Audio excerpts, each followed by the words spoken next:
पाठपढ़ा और अन्नजल दाबी में राजरास्ता को ओह्लैले शताधिक छात्री।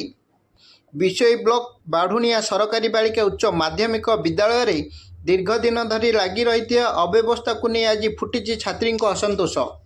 नियमित पाठपढ़ा नहेबा हॉस्टल रे अन्न और जलर मान निम्नमानर हेबा सह प्रिंसिपाल बदली दाबी में छात्री माने राजरास्ता अवरोध करथिले। फल प्राय 2 घंटा धरी जानवाहन चलाचल बाधाप्राप्त होता। खबर पाई उपखंड अधिकारी घटनास्थल में पहुंची छात्री मानक सह आलोचना करिया परे परिस्थिति स्वाभाविक होता।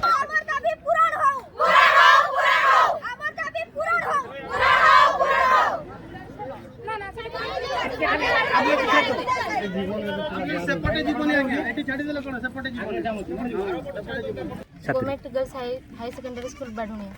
अच्छा कौन असुविधा पाई आपण माने आज राजरास्ता रे बसचंती? आमर घर से पढ़ाओ ना टीचर मधो कहीं ना आम खाଇବା भी भल से दिया हमने। अच्छा शुणिलु ए विद्यालय बहुत छुआ नीट पाइथिले एबे कोन असुविधा होची किछि दिन पूर्व? सेते बेले हमर प्रिंसिपल बहुत भल थिले। एबिका अलगा प्रिंसिपल आछन्ते हमर से तो बोल भी व्यवहार करु नांते। आ आमे कहलु जे हमर टीचर नांते सेटा भी माने सुन नांते। आमे थोरे गैदरिंग ही करी जाइथिले जे हमर ए सुविधा असुविधा अछि तने हमर कथा भी सुनले नै। आ कहछन जे हमर फर्स्ट और लास्ट वान यदि यार पर तुम अलगा स्टेप नेबो ताले मते चिन्हबो कोन। अच्छा खाद्य 16 टाउन डाकले सेटा 10 टाउन दिया होछि माने हम जो छोटा टाउन रहले से पैसा टा पड़ जाइछि हम हर जान।